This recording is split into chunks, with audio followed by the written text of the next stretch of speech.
Hi, I'm Cassandra Sweet. My father, Dr. Frederick Sweet, was a remarkable man and human being. He was loved by his family, his friends, and many acquaintances. My father was very passionate about his scientific research, and he was equally passionate about truth and justice. He devoted his life to scientific research in the pursuit of better ways to treat illnesses such as cancer. But his concern for others wasn't confined to his work in the lab.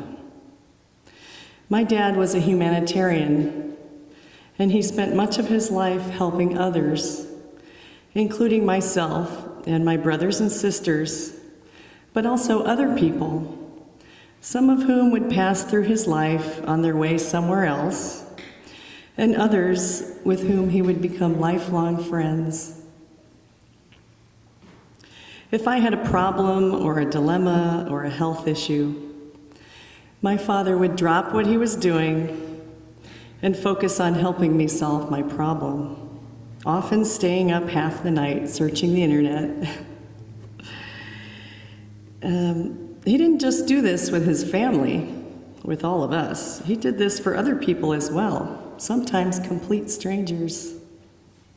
That's just the way my father was.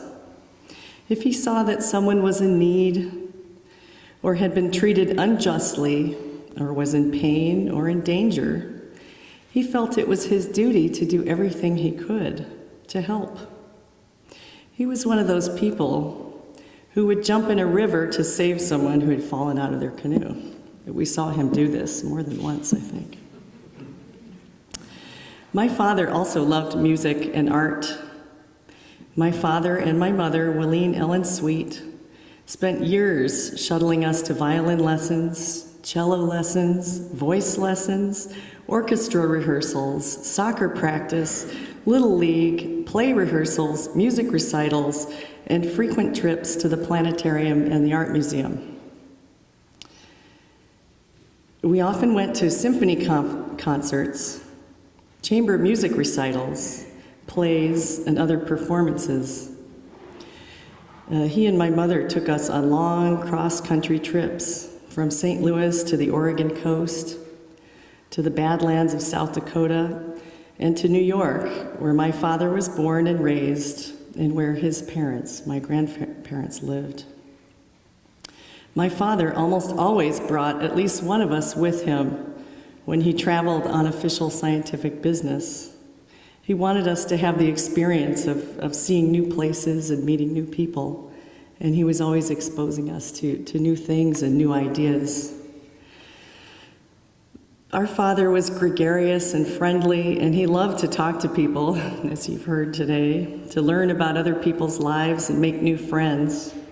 He and his wife, Rita Marika Chapo Sweet, hosted legendary Thanksgivings and Christmas dinners, where friends, both old and new, and any family members who might be in town were always welcome to join the party, and in many cases have a fascinating conversation with someone they had never met before.